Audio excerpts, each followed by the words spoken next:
Ever since the beginning of the children of men, ever since they've been receiving prophecy from the days of Adam and even until now, they have been warned not to be like the abominations that we see today, not to be like this generation. For at least 6,000 years, the prophets of God have been warning the children of men not to be like this generation that we're living in right now. Not to be like us, haughty, arrogant, the love of money, despisers of God, despisers of good things, trampling on innocent blood, all in the sight of the living God. It's the most abominable thing you could think of. It's disgusting. Enough to make you puke. For at least 7,000 years, people have been writing not to be like us, not to be like the crap that we're seeing here today, not to be like the crap that we're seeing in these days.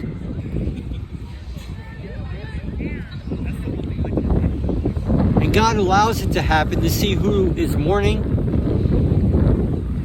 so it could be exposed, so it can flourish in all its filthy glory.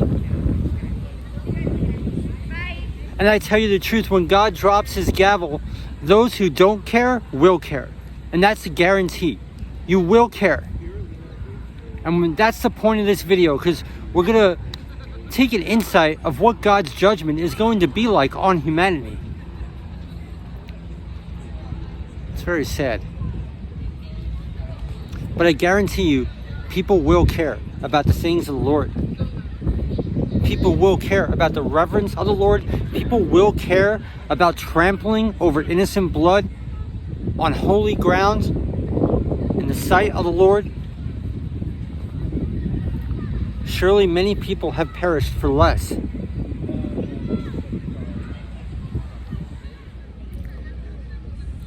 And to just show you an example of what I'm talking about, here we are in the Testament of Judah. Our patriarch Judah, what he wrote on his deathbed. And he's saying that even the children of men wrote this from the writings of Enoch. This is 6,000 years ago at least. For in the books of Enoch the righteous, I have read the evil things you will do in the last days. Guard yourselves therefore, my children, against sexual promiscuity and love of money. Listen to Judah, your father. Who is Judah? Judah is the lawgiver. For these things distance you from the law of God, blind the direction of the soul, and teach arrogance. They do not permit a man to show mercy to his neighbor. They deprive his soul of all goodness and oppress him with hardships and grief, take away sleep from him and utterly waste his flesh. They impede the sacrifices of God. He does not remember the blessings of God. He does not obey the prophet when he speaks, and he is offended by a pious word. For two passions contrary to God's commands enslave him, so that he is unable to obey God. They bind his soul, and he goes about in the day as though it were night. Okay? This is written 6,000 years ago, referring to writings that are even older. Talking about us today, what we're seeing today. Understand. Okay, so here we are, an excerpt from a very rare text I found on the internet. I had to restore it because the powers that be had to make it difficult for me to read, impossible for me to read, so I had to retype it myself, and it is corrupted, but the good news is that God will give us things that they don't know about. So none of our labor is in vain. So these are prophecies about Zion that have not come to pass yet, that I believe are post-judgment. Okay? So we are being tested right now. Who is righteous? Who is unrighteous? What can we handle? How abominable is our society in these days? It is truly terrible.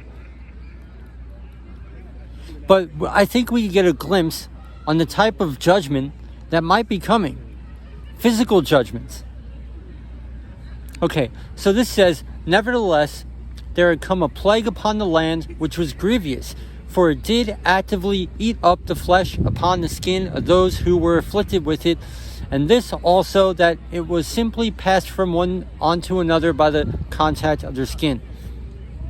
Now this did first appear amongst those who were wicked. Okay, now the revelation I have received is that this plague is a judgment from God that I don't believe has come yet. We're not seeing people have their flesh eaten up yet because of the witchcraft that they take covenant with, all the itching and all that kind of stuff.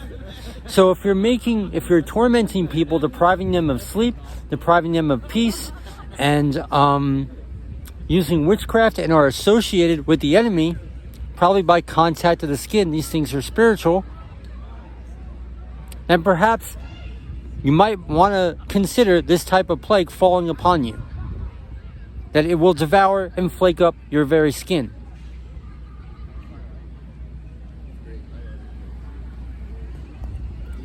Now, interestingly enough, we see this confirmed in our Bible. James 5:3 gives us a little more insight. Again, I believe this revelation that I received today is confirmed. Those who take covenant with the devil.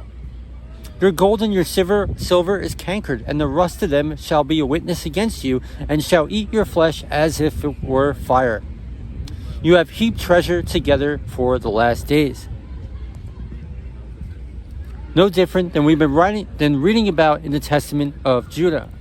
Why is it that the enemy's protocol is to give no peace and torment, no sleep, no peace? Why? Because we're going to get peace. Or those who deserve it. If you're depriving people of peace because you made a covenant with Satan, you're probably going to receive a lot worse. But as for the righteous and the holy innocent blood that you're trampling on holy ground in the sight of the living God, you should be expecting, probably a recompense that is physical, that you cannot take away. It is a judgment. Things to be thinking about as we're walking around arrogantly, trampling over innocent blood, enduring the pleasures of life that mean nothing. Because so much better is coming, it's not even funny. And you will be the one that is starved. Absolutely. These are things to think about.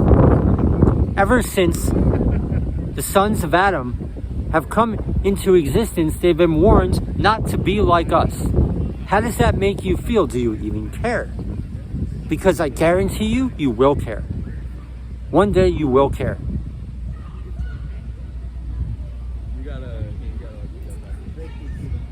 It could happen at any moment, any day. It can happen in a twinkle of an eye.